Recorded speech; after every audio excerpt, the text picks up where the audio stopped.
Ars Notoria, Episode 6, System Conflict and Dominance. Chapter 9, Environment Architecture, the field that shapes you. You are not interacting with isolated systems. You are inside an environment, a constructed field where multiple systems overlap, align, compete, and stabilize into something larger. Most people never see this because they focus on events, on decisions, on outcomes. They notice fragments, but not the structure that connects them. And because of that, they believe they are responding to reality. But they are not. They are responding to an environment that has already been shaped. This is the first shift. Reality is not encountered. It is structured. Now consider what defines an environment. It is not a single system. It is not a single influence. It is a configuration of multiple systems operating together. Each system contributes a layer of interpretation, a pathway of influence, a constraint on perception. And when these layers align, they form a stable field. That field becomes what you experience as reality, not because it is absolute, but because it is consistent. Consistency creates credibility, and credibility creates belief. This is how environments hold, not through force, but through coherence. Now go deeper. An environment is not static. It is continuously maintained, adjusted, reinforced, because multiple systems must remain aligned for the field to stay stable. If alignment breaks, the environment destabilizes. Interpretations conflict. Signals lose clarity. Meaning becomes uncertain. And when meaning becomes uncertain, control weakens. This is the second shift. Environments are sustained through alignment. Now observe what happens when alignment is strong. Every system supports the others. Signals confirm each other. Interpretations reinforce each other. Contradictions are minimized or absorbed. From the inside, this feels natural, obvious, unquestionable, because nothing challenges the frame. But that is not because it is true. It is because it is synchronized. This is where most people stop questioning, because the environment feels complete. But completeness is constructed. Now consider what happens when a single system shifts. Not all systems change at once, but one layer adjusts its interpretation, introduces a different signal, creates a slight inconsistency. At first, this is barely noticeable, because the rest of the environment still holds. But the inconsistency spreads. It interacts with other systems, creates small deviations, and over time, alignment weakens. This is how environments begin to change, not through collapse, but through misalignment. Now this is where perception becomes critical. If you only see individual systems, you miss the field. You react locally. But if you see the environment, you recognize patterns. You detect alignment. You notice where it weakens. And once you see that, you can anticipate shifts before they become visible. This is not prediction. It is structural awareness. Now here is the key distinction. Systems influence behavior. Environments define possibility. A system can guide a decision, but an environment determines which decisions even appear available. This is deeper control, not directing action, but shaping the field in which action occurs. Because if certain paths never appear, they are never chosen. And if certain interpretations dominate, they are never questioned. Now consider how environments are experienced, not as structures, but as reality itself. You do not feel the systems. You feel the outcome. You do not see alignment. You see normality. And because of that, the environment remains invisible. This is the third shift. The more complete an environment is, the less visible it becomes. Now go further. Multiple environments can exist at the same time, overlapping, interacting, sometimes reinforcing, sometimes conflicting. and individuals move between them without realizing. A shift in context changes the environment, which changes interpretation, which changes behavior, not because the person changed, but because the field did. This is why behavior can appear inconsistent, but it is not. It is environment dependent. Now here is where it becomes strategic. If you understand environments, you stop focusing on isolated influence. You stop trying to control outcomes directly. Instead, you observe which systems are aligned, which signals are reinforced, where consistency is strongest, where misalignment is emerging, because that tells you how stable the environment is and where it can be shifted. Now, the final realization of this sequence: you are not responding to reality. You are responding to a structured environment built from interacting systems. And once you see that, you no longer ask, "What is happening?" You ask, "What kind of environment is this?" Because that question reveals structure, and structure reveals control. Why you don't see the environment. The environment is not hidden, it is normalized. That is why you do not see it. Most people assume that control structures are concealed, buried, deliberately obscured, but that is inefficient. True environments do not rely on invisibility. They rely on familiarity, because what feels normal is rarely questioned. This is the first distortion. You are not blind to the environment, you are adapted to it. Now consider how perception works. The mind does not process everything equally. It filters, compresses, prioritizes. It removes what is consistent and highlights what changes. This is efficient, but it creates a blind spot, because environments are defined by consistency, stable signals, reinforced patterns, repeated structures, and because they do not change dramatically, they are filtered out, ignored, not because they are unimportant, but because they are constant. This is the first mechanism. The environment disappears through repetition. Now go deeper. Perception is not neutral, it is trained. Over time, you learn what to notice, what to ignore, what matters, what does not. And this training does not happen consciously. It happens through exposure, through reinforcement, through feedback. If certain signals are repeatedly emphasized, you begin to prioritize them. If others are consistently ignored, you stop seeing them. Eventually, this becomes automatic. You do not choose what to notice. You default. This is the second mechanism. The environment shapes perception before perception evaluates the environment. Now observe what this creates: a closed loop. The environment determines what you notice. What you notice reinforces the environment.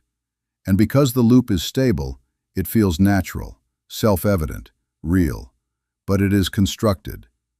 Now consider how disruption occurs. A signal appears that does not align. Something feels slightly off. Not wrong, just inconsistent.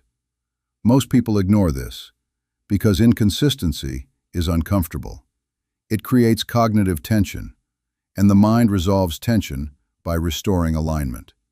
It reinterprets the signal, fits it into the existing frame, or dismisses it. This is the third mechanism.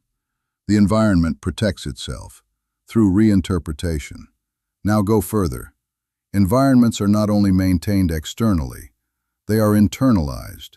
You carry them in expectations, in assumptions, in default interpretations. So even when external signals shift, internal structures maintain continuity. You reinforce the environment from within.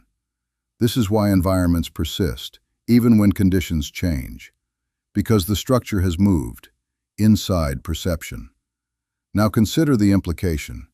Breaking an environment is not only about changing external systems, it requires interrupting internal patterns of interpretation, which is harder, because internal patterns feel like identity. They feel like how things are, not like structures that can shift. Now this leads to another distortion. You believe you are observing reality, but you are not. You are observing what your perception allows, filtered, structured, predefined. And because that filter is stable, you mistake it for truth. This is the fourth mechanism. Stability creates illusion of accuracy. Now consider visibility. People assume that if something is important, it will be obvious. But environments invert this. The more fundamental something is, the less visible it becomes, because it is everywhere. And what is everywhere has no contrast, no edge, nothing to define it against. So it disappears. Not because it is hidden, but because it is total. This is the fifth mechanism. Totality erases distinction. Now observe what happens when someone begins to see the environment. It is not sudden. It is gradual. Small inconsistencies begin to connect. Patterns emerge. Repetition becomes visible. Alignment becomes noticeable. At first, this is disorienting, because what once felt stable now appears constructed. But with time, clarity increases. And once the environment is seen, it cannot be unseen.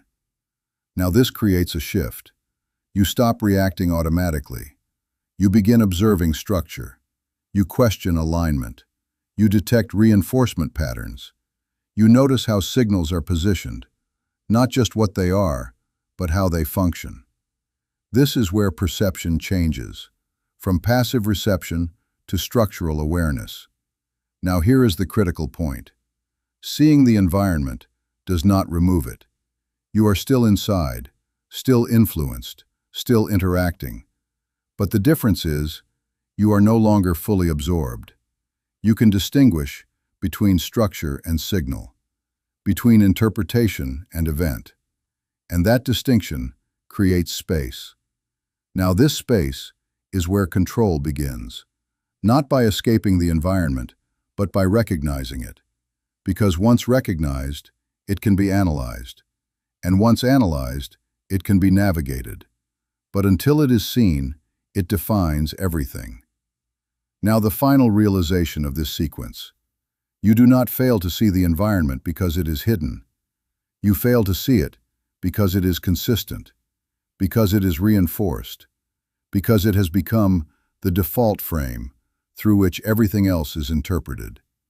And once you understand that, you stop asking, "What am I looking at?" You start asking, "What is shaping how I look?" Because that question does not point to the surface. It points to the field. How environments limit possibility without force. Control does not require restriction. It requires selection. Most people imagine limitation as something external, rules, barriers, direct constraints, something that blocks action. But environments operate differently. They do not stop you from acting. They shape what actions appear available. This is the first shift. Limitation is not imposed, it is constructed. Now consider how choices emerge. You do not generate every possible option. You perceive a set of available paths. Those paths feel natural, logical, obvious, because they align with the environment you are in. But what you do not see is everything that was excluded, not removed, not denied, simply never presented. This is the first mechanism. Possibility is filtered before awareness. Now go deeper. An environment defines what is relevant, what is realistic, what is acceptable, and anything outside those boundaries feels unlikely, unnecessary, or invisible. So you do not choose it. Not because you cannot, but because it does not appear. This is the second mechanism. Absence does not feel like loss when it is never perceived. Now observe how this shapes behavior. You believe you are choosing freely, evaluating options, making decisions. But the set of options was already structured before you became aware of it. So your freedom exists within a frame that you did not define. This is the third mechanism. Choice operates inside pre-selected boundaries. Now consider reinforcement. When you choose within the environment, your actions produce outcomes that align with its structure. Those outcomes confirm that your choices were correct, that the available paths were valid. This creates confidence, stability, trust in the environment. And over time, this trust deepens. You stop questioning the frame, because it consistently produces results. This is the fourth mechanism. Consistency reinforces limitation. Now go further. Environments do not only filter options, they shape expectations. You begin to anticipate what is possible, what is likely, what is realistic. And those expectations guide perception. You notice signals that confirm them. You ignore signals that contradict them.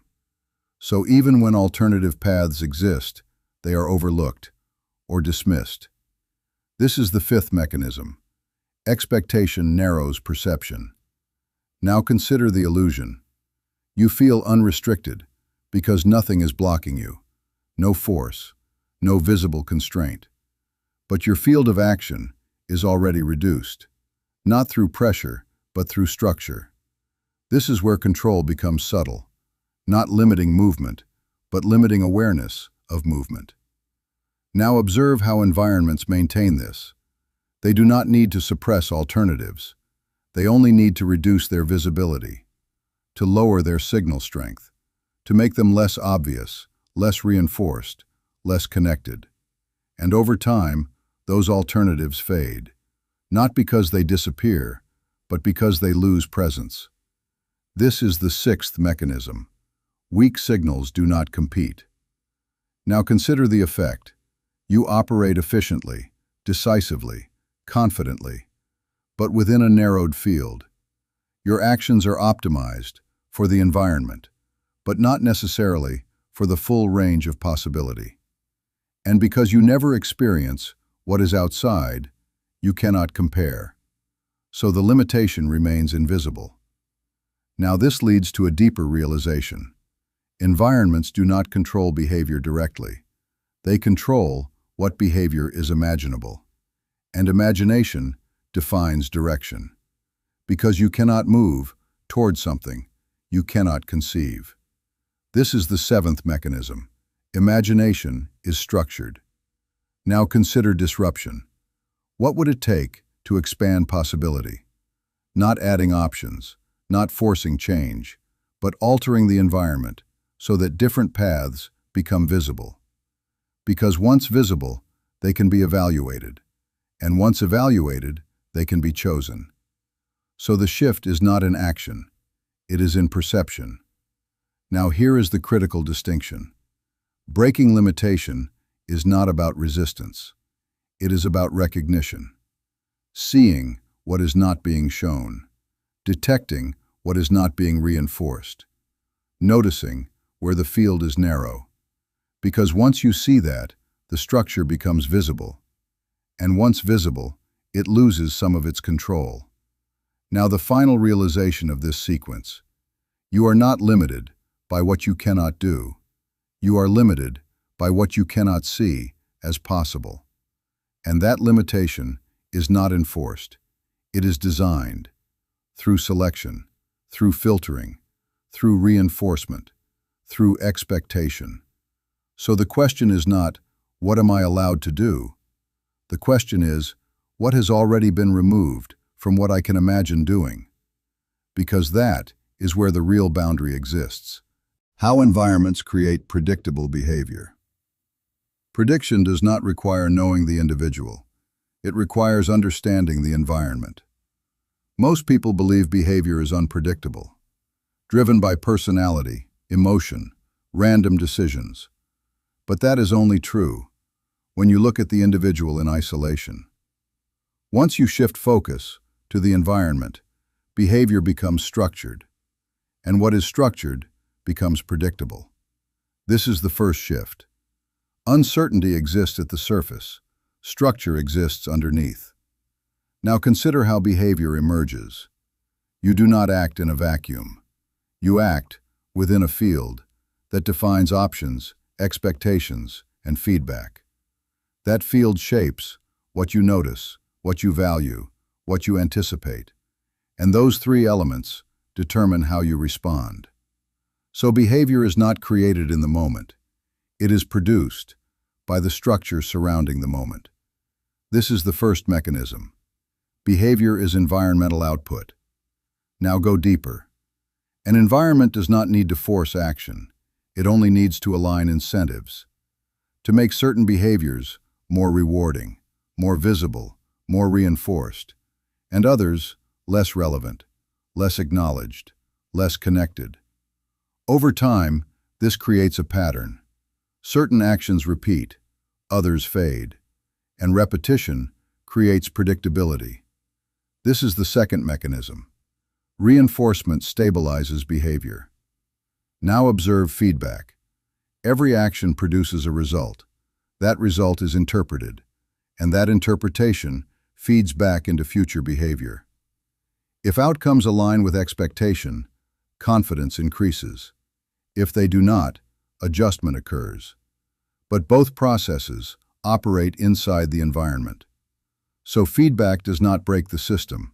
It refines behavior to better fit it. This is the third mechanism. Feedback optimizes alignment. Now consider perception again. You do not evaluate every option equally. You prioritize based on what seems effective, what seems normal, what seems acceptable. And those perceptions are shaped by the environment. So even before acting, your decision space is narrowed, which makes behavior more consistent. This is the fourth mechanism. Perception standardizes choice. Now go further. Environments also define timing. When to act, when to wait, when to react. And timing is critical, because the same action produces different outcomes depending on when it occurs. So by shaping timing, the environment shapes results. And by shaping results, it shapes future behavior. This is the fifth mechanism.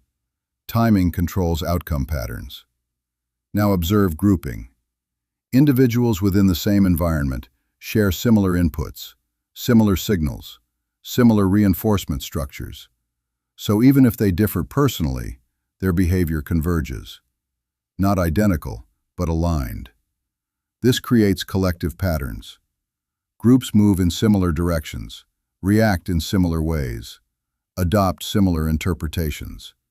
And from the outside, this appears coordinated, but it is not. It is structured. This is the sixth mechanism. Shared environments produce synchronized behavior. Now consider predictability. If you understand the available options, the reinforcement patterns, the feedback loops, the timing structure, you do not need to know the individual.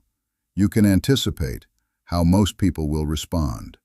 Not perfectly, but consistently enough to be reliable. This is not control through force. It is control through structure. Now here is where it becomes precise. Prediction is not about certainty. It is about probability. You do not need exact outcomes. You need likely ranges. And environments reduce variability. They narrow the range of possible responses, which increases probability, and higher probability is sufficient for strategic action. This is the seventh mechanism. Reduced variability increases predictability. Now consider deviation. Not everyone behaves the same. Some individuals act differently, break patterns, resist alignment. But even deviation exists within structure, because the environment defines what counts as deviation, how it is perceived, how it is absorbed or rejected. So even resistance is processed by the system, interpreted, positioned, integrated, or isolated. This is the eighth mechanism. Deviation is structured. Now observe what this creates. From the inside, behavior feels free, personal, self-directed. But from the structural level, patterns are visible. Trends emerge. Responses repeat. Outcomes stabilize. And once patterns stabilize, they can be anticipated. Now here is the critical realization. If behavior is predictable through environment, then influence does not require controlling people. It requires shaping the field in which they act. Because once the field is structured, behavior follows. Not forced, not commanded, but guided. Now the final shift of this sequence.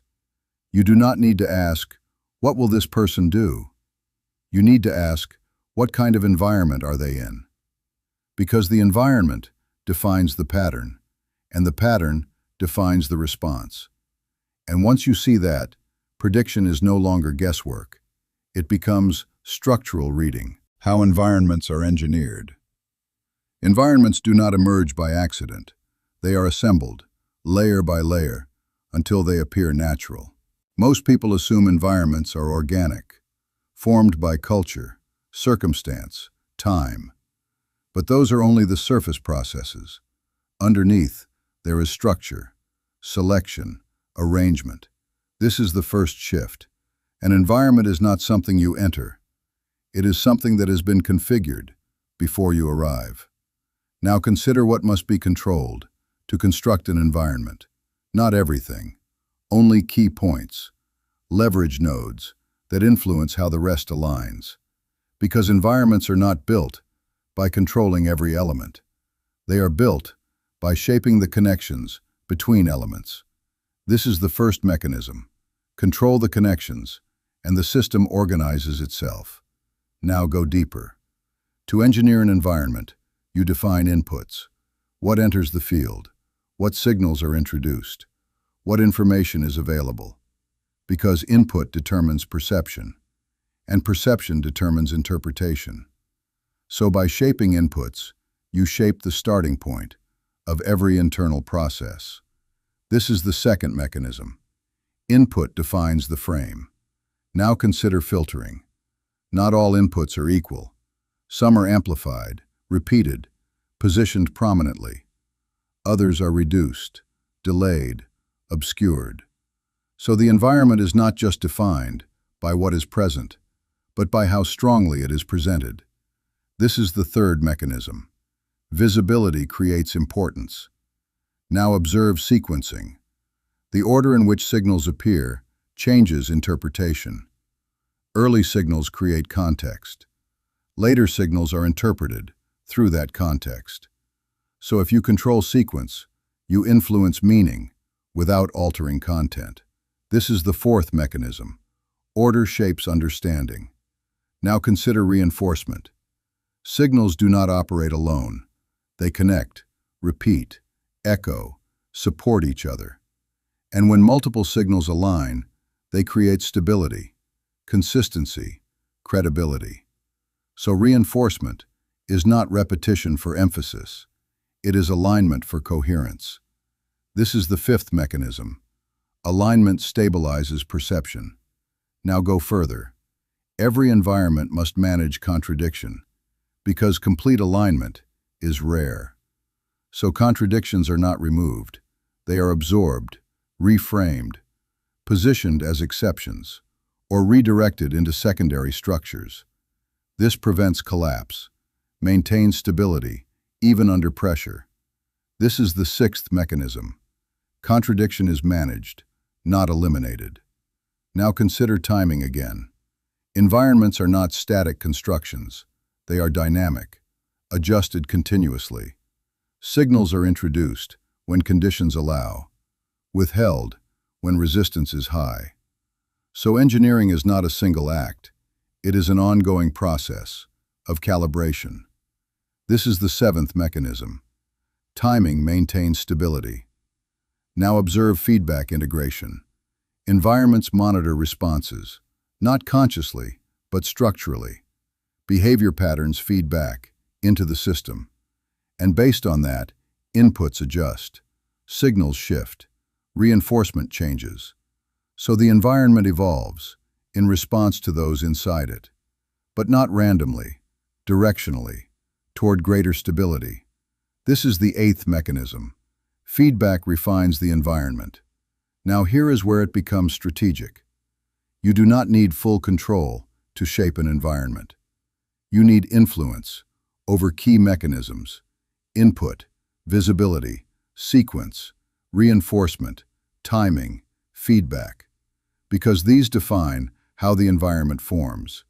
And once formed, it sustains itself through alignment, through repetition, through internalization. Now consider perception again. When you enter an environment, you do not see its construction, you see its result. You experience coherence, consistency, normality. And because the structure is invisible, you assume it is natural. This is the final layer. The most effective environment does not feel engineered. It feels inevitable.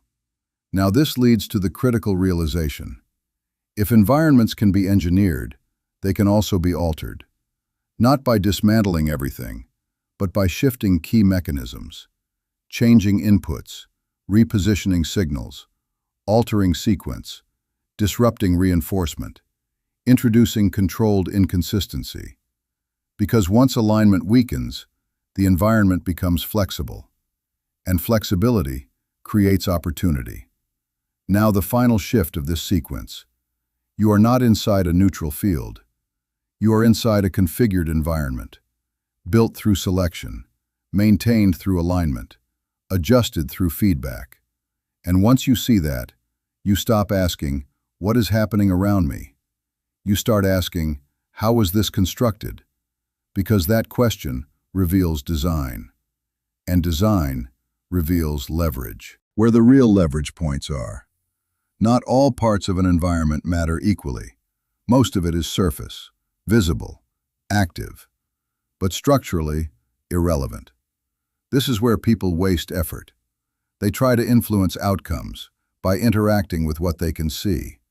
Events, decisions, reactions. But those are expressions, not origins. And expressions are already downstream. This is the first shift. If you act on outcomes, you are too late. Now consider how environments are structured. They are not uniform. They are layered. And within those layers, certain points carry disproportionate influence, not because they are larger or louder, but because they connect. These are leverage points, locations where a small shift propagates across the entire field. Now go deeper. A leverage point is defined by position, not magnitude. It sits at an intersection, a junction, where multiple pathways converge. So when it shifts, multiple structures adjust simultaneously. This is the first mechanism. Connectivity amplifies impact. Now consider input control. Earlier, we defined input as the starting layer. But not all inputs are equal. Some enter at the surface. Others enter deeper, closer to core interpretation. And those deeper inputs shape more of the structure. So influencing a deep input affects multiple downstream outputs, while surface inputs fade quickly. This is the second mechanism. Depth determines reach.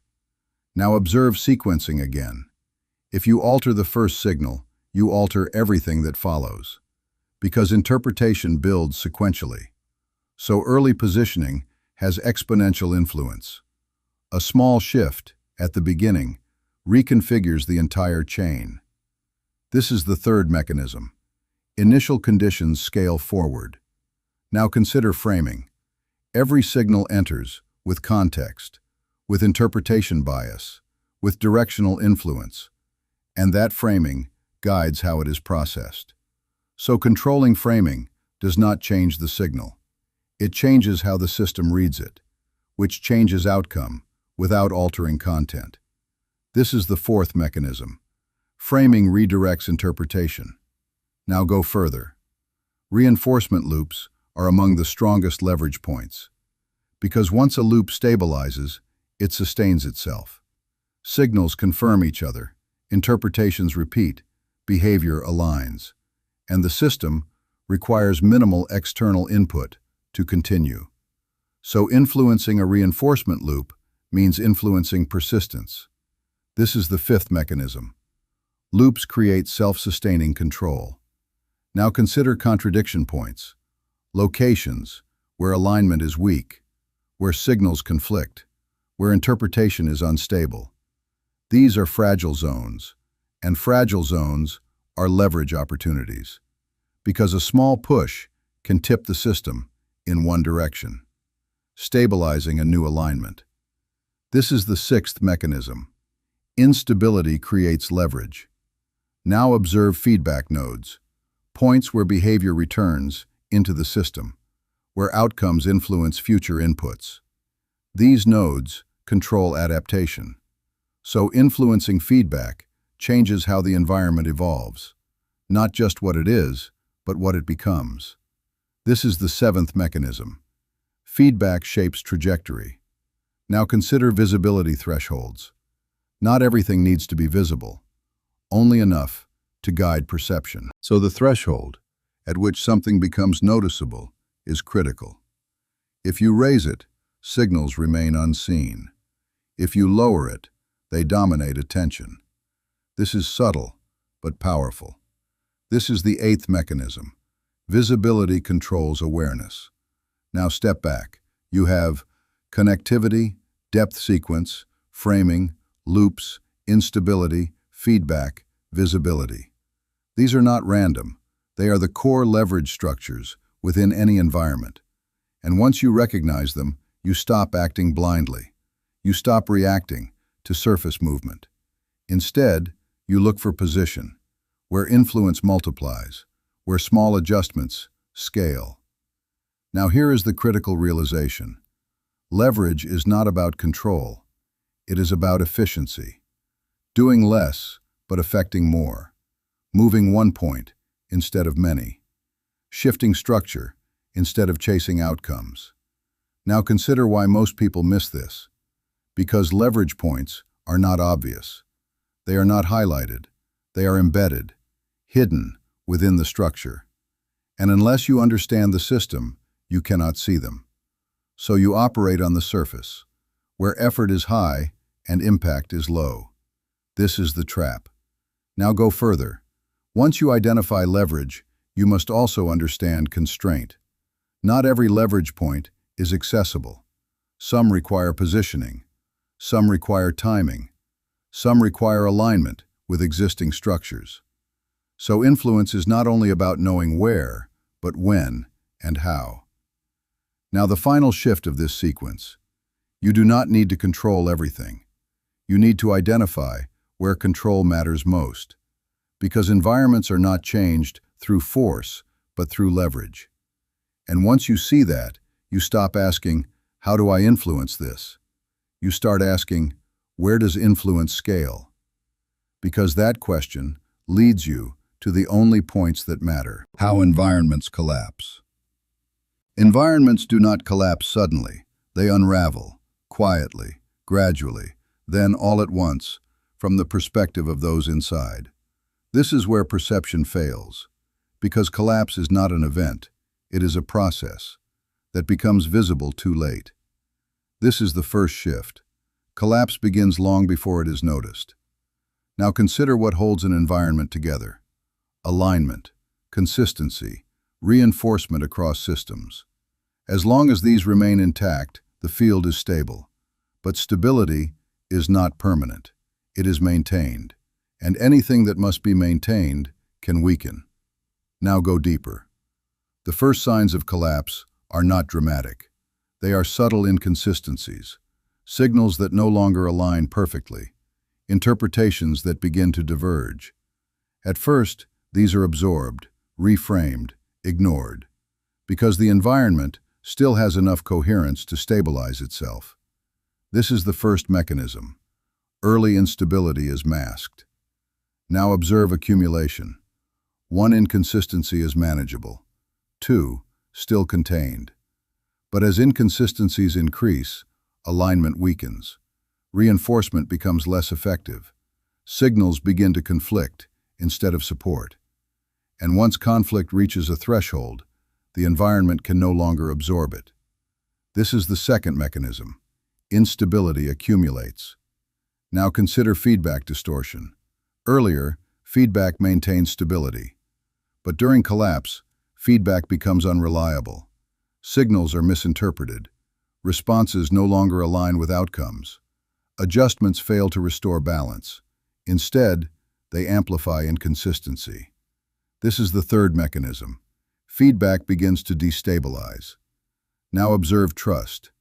Not emotional trust, but structural trust. The assumption that the environment is coherent, predictable, reliable. As inconsistencies grow, this trust weakens. Interpretations become uncertain. Expectations lose accuracy. And once trust drops below a threshold, behavior shifts. Not because the environment has fully collapsed, but because confidence in it has. This is the fourth mechanism. Loss of trust accelerates collapse. Now consider synchronization. Stable environments depend on systems aligning in time, signals reinforcing each other in sequence. But when timing breaks, alignment breaks. Signals arrive out of order. Reinforcement fails. Interpretation becomes fragmented, and fragmentation reduces coherence. This is the fifth mechanism. Desynchronization disrupts structure. Now go further. Contradictions, once managed, begin to surface. Not as isolated exceptions, but as patterns. They become visible, recognizable, connected. And once contradictions connect, they form an alternative structure, one that competes with the existing environment. This is the sixth mechanism. Contradictions reorganize into competing systems. Now observe perception. Inside a stable environment, interpretation is unified. But during collapse, perception fragments. Different individuals interpret the same signals differently. Alignment disappears. Consensus weakens. And without shared interpretation, the environment loses coherence. This is the seventh mechanism. Perceptual divergence breaks unity. Now consider tipping points. Collapse does not require total failure. It requires critical failure, a point where enough key structures lose alignment simultaneously. At that moment, reinforcement loops fail. Feedback becomes chaotic. Interpretation loses consistency, and the environment can no longer sustain itself. This is the eighth mechanism. Critical thresholds trigger collapse. Now observe the final phase. From the outside, collapse appears sudden, a shift, a break, a moment. But that is an illusion. What appears sudden is the visible result of a long accumulation of hidden instability. Now here is the critical realization. Collapse is not destruction. It is reconfiguration. The old environment loses coherence, but the structures do not disappear. They reorganize, form new alignments, new patterns, new stability. This is why collapse creates opportunity, because during instability, structure is flexible. Leverage increases, influence expands, and those who recognize the shift can move before the new environment stabilizes. Now consider why most people miss this. Because they look for events, for moments, for obvious signals. But collapse operates at the structural level, invisible until it is advanced. So by the time it is seen, it is already late. Now the final shift of this sequence. You do not need to predict collapse. You need to recognize how it develops. Because once you see misalignment accumulation, feedback, distortion, loss of trust, desynchronization, emerging, contradictions, perceptual divergence, you are no longer surprised when stability breaks. You are prepared. And preparation is the difference between reacting and positioning. How new environments are formed. When an environment collapses, it does not leave a void. It creates space. And space is unstable, because structure seeks alignment. This is where new environments begin, not from nothing, but from fragments, residual systems, partial structures, unresolved signals, all still present, but no longer synchronized. This is the first shift. Formation begins from what remains. Now consider what happens after collapse. Alignment breaks, reinforcement weakens, interpretation fragments. But the components still exist, and components naturally reorganize. They seek coherence, stability, pattern. So even without central control, structure begins to form again. This is the first mechanism. Fragments reorganize toward coherence. Now go deeper. Not all fragments carry equal weight. Some retain stronger connections, more influence, more stability. These become anchors, points around which new structures form. Other fragments fade, lose relevance, disconnect. So formation is selective. Not everything survives. This is the second mechanism. Anchors determine structure. Now observe convergence. Multiple fragments begin aligning, not perfectly, but directionally. Shared signals, compatible interpretations. Reinforcement begins to return, weak at first, but increasing. And as alignment strengthens, a new field emerges. This is the third mechanism. Partial alignment creates early structure. Now consider narrative. As fragments reorganize, interpretation must stabilize. Meaning must return. So narratives form, not as truth, but as organizing tools. They connect fragments, explain inconsistencies, provide continuity. And once narrative stabilizes, coherence increases. This is the fourth mechanism. Narrative accelerates alignment. Now go further. Early environments are unstable, highly sensitive. Small changes have large effects because structure is not yet fixed. Connections are flexible. Reinforcement is weak. This is the critical phase, where influence is highest. This is the fifth mechanism. Instability amplifies leverage. Now observe competition. Multiple potential structures can emerge simultaneously. Different alignments, different interpretations, different directions.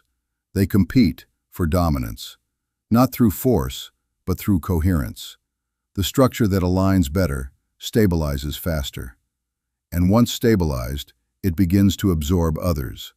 This is the sixth mechanism. Coherence determines dominance. Now consider reinforcement again. As the new environment stabilizes, signals begin to repeat. Connections strengthen. Feedback loops form. And once loops form, the environment sustains itself. External input becomes less necessary. Internal structure maintains continuity. This is the seventh mechanism. Reinforcement locks the environment. Now observe perception. Once stability returns, the environment begins to feel natural again. Consistent, predictable, obvious. And just like before, its structure becomes invisible. Because stability hides construction. This is the eighth mechanism. Stability restores invisibility. Now consider timing. There is a narrow window between collapse and stabilization. During this window, structure is fluid. Alignment is flexible. Influence is amplified. But once stabilization occurs, flexibility decreases, and influence becomes harder. So formation is not only about structure, but about when structure is still forming. Now this leads to a critical realization. Most people enter environments after they are formed, after stability returns, after alignment is complete. So they experience structure as fixed, unchangeable. But that is not because it is permanent. It is because they missed the formation phase. Now go further. If you recognize formation early, you can position within it. Align with emerging structures, influence direction, shape reinforcement. Because at that stage, small inputs scale. But if you arrive late, you adapt. You do not shape. Now here is the final shift of this sequence. Environments are not created in a single moment. They emerge through reorganization, selection, alignment, reinforcement, and once stabilized, they appear inevitable. But they are not. They are the result of structure forming over time. And once you see that, you stop asking, why is this the way it is? You start asking, how did this become stable? Because that question reveals formation, and formation reveals opportunity. Why some people always end up on top of new systems. Not everyone enters a new environment equally. Some arrive early, some arrive late. But timing alone does not explain advantage, because even within the same moment, outcomes diverge. Some individuals rise quickly, stabilize position, shape direction, while others struggle to orient, to understand, to adapt. This is not random, it is structural. This is the first shift. Positioning determines outcome before action does. Now consider what happens during formation. The environment is unstable, fluid, undefined. Meaning is still forming. Signals are inconsistent. Alignment is incomplete. For most people, this creates confusion, uncertainty. They wait, observe, try to understand before acting. But in a forming environment, waiting has a cost, because structure is being defined while they hesitate. This is the first mechanism. Delay reduces positioning advantage. Now go deeper. Some individuals do not wait for full clarity. They act based on partial structure, incomplete signals, emerging patterns. They do not need certainty. They need direction. And direction is enough to position early. This is the second mechanism. Tolerance for uncertainty accelerates entry. Now observe interpretation. In unstable environments, signals are ambiguous. They can be read in multiple ways. Most people default to familiar interpretations, old structures, previous environments. But those interpretations do not fit, so they misread the field, misalign, fall behind. Others adapt interpretation. They read signals in context, not through habit, but through structure. This is the third mechanism. Flexible interpretation aligns faster. Now consider alignment again. As fragments converge, early positions begin to matter. Connections form, reinforcement builds, and those already positioned become reference points. Their actions influence alignment. Their interpretations gain weight, not because they are correct, but because they are early. This is the fourth mechanism. Early presence shapes structure. Now go further. Once reinforcement begins, it favors existing positions. Connections strengthen around what is already aligned. So those who entered early gain increasing advantage, while those who enter late must integrate into an existing structure. This is the fifth mechanism. Reinforcement amplifies early advantage. Now observe perception. From the outside, this looks like skill, intelligence, insight, and sometimes it is, but often it is positioning, being aligned before the environment stabilizes. This creates the illusion of prediction, as if they saw the outcome before it happened. But they did not predict. They positioned before structure fixed. This is the sixth mechanism. Positioning appears as foresight. Now consider risk. Early positioning is not safe. The environment is unstable. Incorrect alignment can lead to failure, loss of position, isolation. So those who move early accept volatility. They operate without full confirmation. This is the seventh mechanism. Advantage requires exposure to instability. Now observe adaptation. Even early positioning must adjust, because the environment continues to evolve. So advantage is not only about entering early, but about recalibrating as structure forms. Holding position while adapting alignment. This is the eighth mechanism. Dynamic adjustment sustains advantage. Now step back. You have timing, uncertainty tolerance, interpretation, flexibility, early alignment, reinforcement, scaling, perceived foresight, risk exposure, adaptive positioning. These are the structural factors that separate those who rise from those who follow. Now here is the critical realization. Success in new environments is rarely about dominance. It is about placement, where you enter, how you align, when you adjust. Because once the environment stabilizes, positions harden, and movement becomes limited. So advantage is not created after stability. It is created during formation. Now consider why most people miss this. Because they wait for clarity, for confirmation, for stability. But by the time clarity appears, structure is already set. So they enter late. And late entry means adaptation, not influence. Now the final shift of this sequence. You do not need to predict which environment will dominate. You need to recognize when formation is happening and position before it stabilizes. Because once stability returns, the hierarchy is already formed.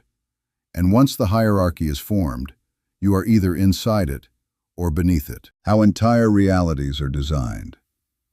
Environments are not the final layer. They are contained within something larger. A constructed field that defines not only behavior, but perception itself. This is where the structure deepens, because environments shape possibility, but realities shape environments.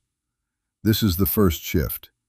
You are not only inside systems, you are inside a designed reality, built from multiple environments. Now consider what defines a reality. Not events, not outcomes, but boundaries. What can be perceived? What can be imagined? What can be interpreted? A reality is not what happens. It is what can be understood as happening. This is the first mechanism. Reality defines the limits of interpretation. Now go deeper. A reality is composed of multiple environments, aligned at a higher level. Each environment governs a domain. Each domain contributes to the overall field. And when these domains align, they create consistency, not just locally, but globally. So the individual does not experience separate environments. They experience one coherent reality. This is the second mechanism. Alignment across environments creates continuity. Now observe input at this level. Earlier, inputs shaped perception within environments. But here, inputs define the entire field. What enters, what is excluded, what is repeated, what is absent, all operate at scale. And at this level, exclusion becomes critical, because what is not present cannot be constructed. This is the third mechanism. Exclusion defines the outer boundary. Now consider framing again. At the environmental level, framing guides interpretation. At the reality level, framing defines meaning itself. It establishes what something is, what it represents, how it should be understood. So framing here is foundational. It does not redirect perception, it creates it. This is the fourth mechanism. Foundational framing constructs meaning. Now go further. Reinforcement scales, across environments, across domains. Signals repeat, not just within one structure, but across many. This creates deep coherence. Everything points in the same direction. And when coherence is total, contradiction becomes difficult to sustain. Not impossible, but unstable. This is the fifth mechanism. Cross-layer reinforcement stabilizes reality. Now observe contradiction. At this level, contradictions are not simply managed, they are isolated, contained within separate domains, prevented from connecting. Because if contradictions align, they can destabilize the entire field. So separation becomes a tool. This is the sixth mechanism. Segmentation protects structure.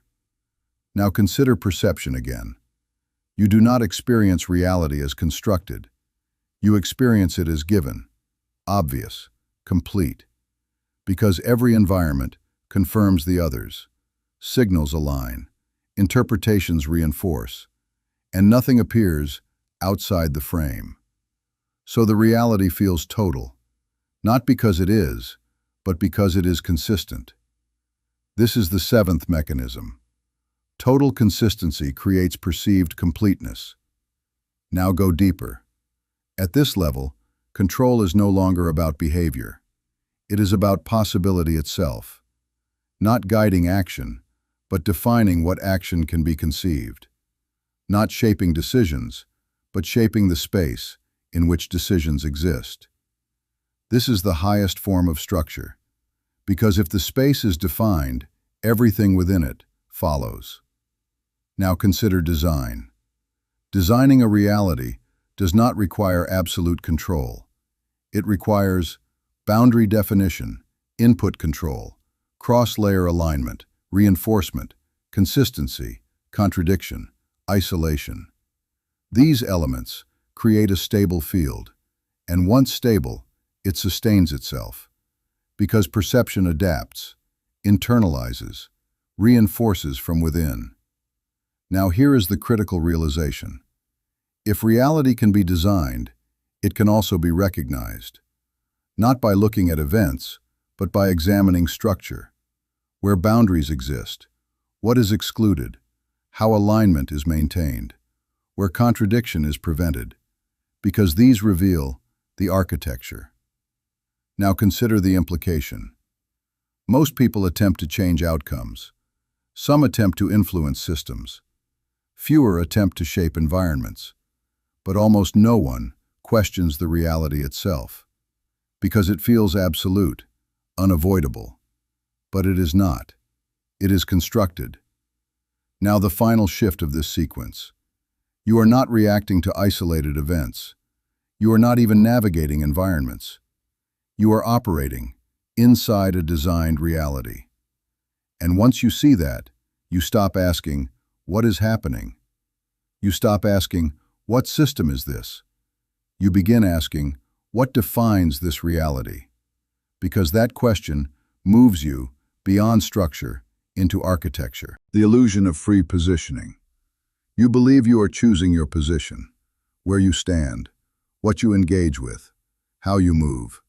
But that belief depends on what you can perceive, and what you can perceive is already structured. This is the first break. Positioning is not purely chosen. It is constrained by the field in which it appears. Now consider what positioning means. It is not movement alone. It is placement within a structure, relative to systems, relative to environments, relative to other positions. So, to position freely, you would need full visibility of the entire structure, every possible location, every possible path, every possible outcome.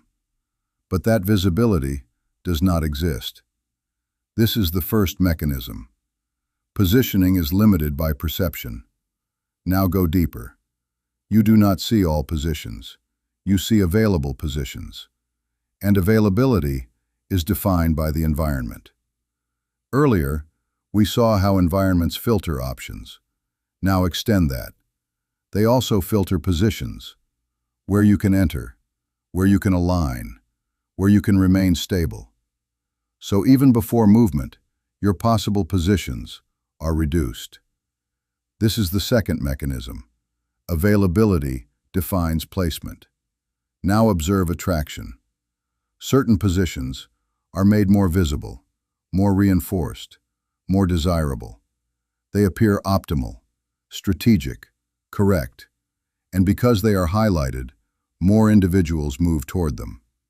This creates clustering, concentration, and from within, this feels like independent choice.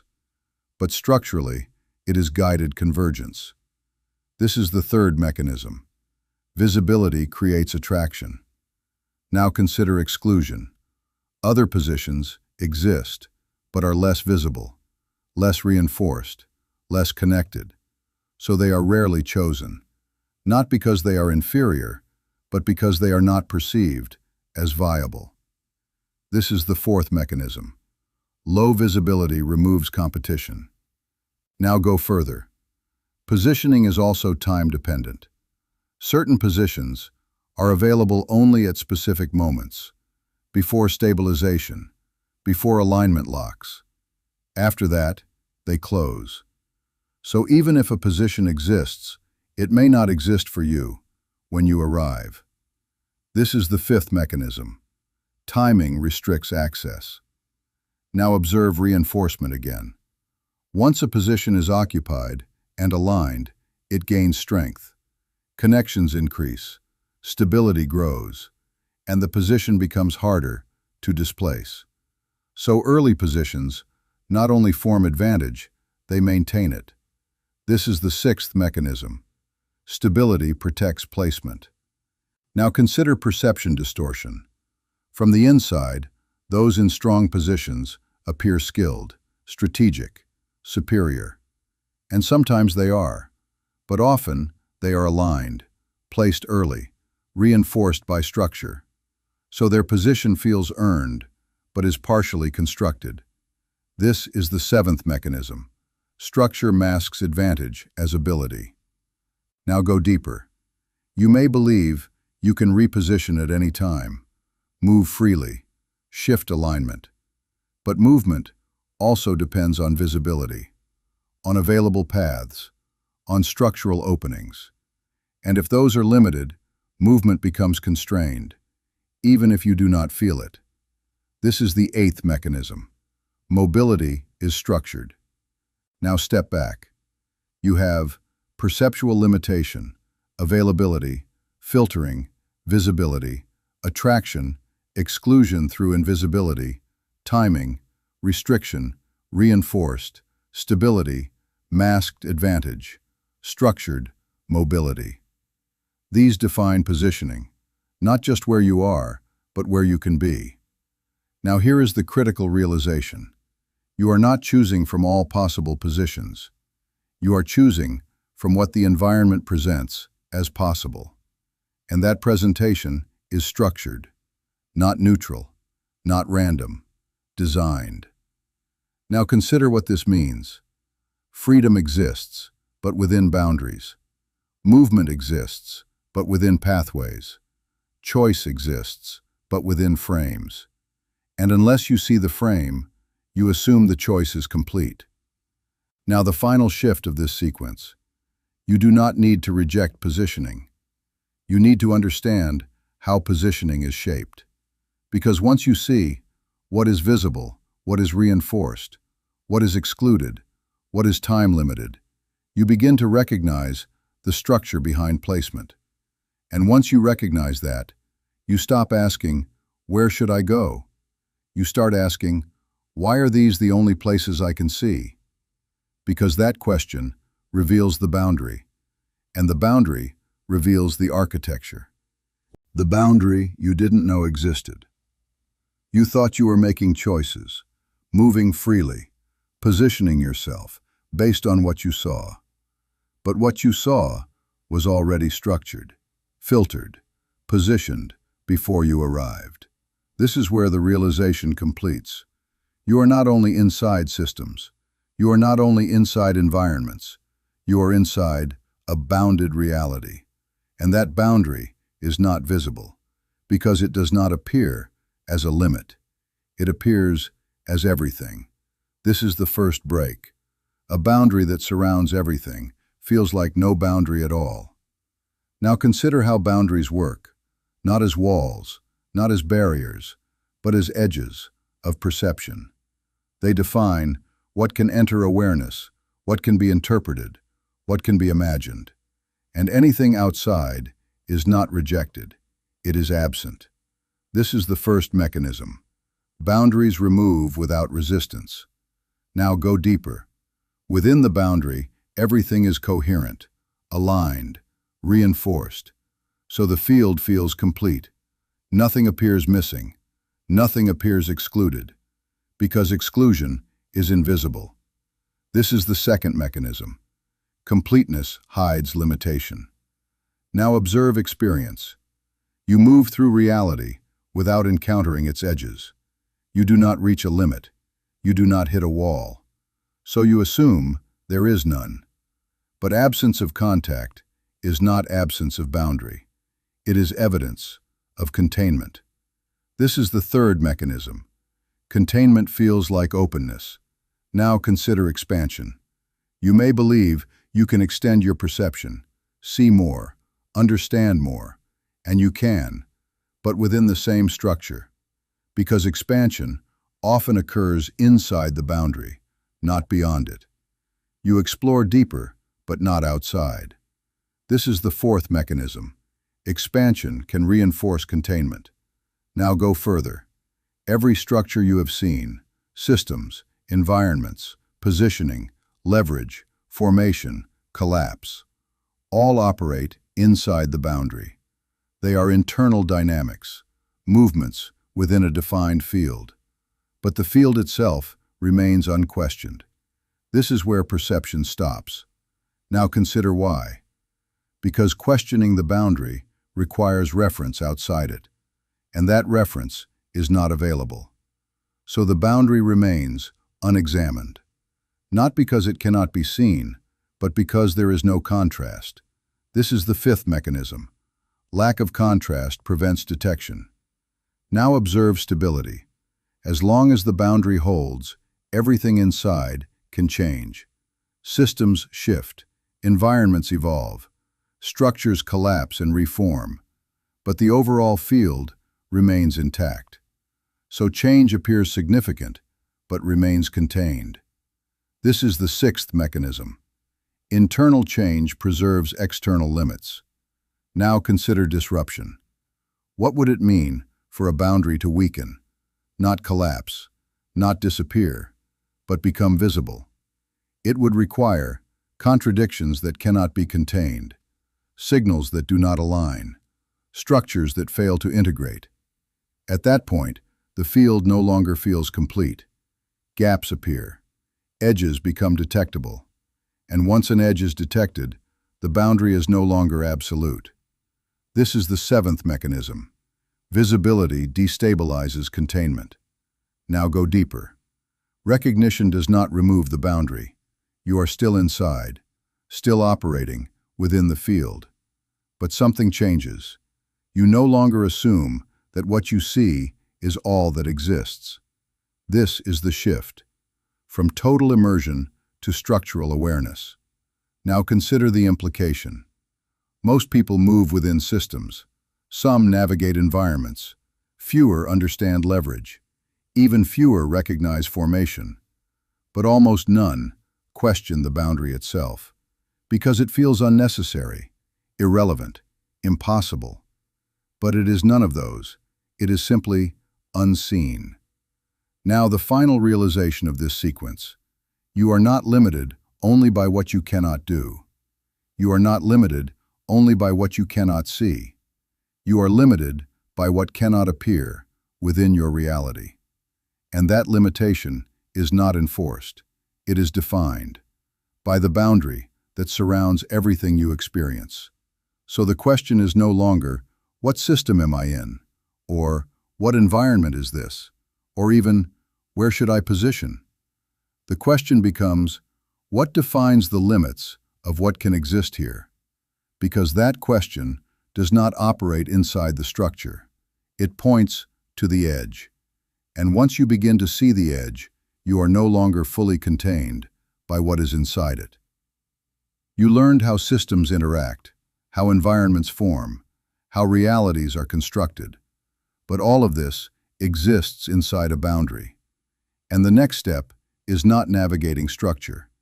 It is understanding what defines the boundary itself.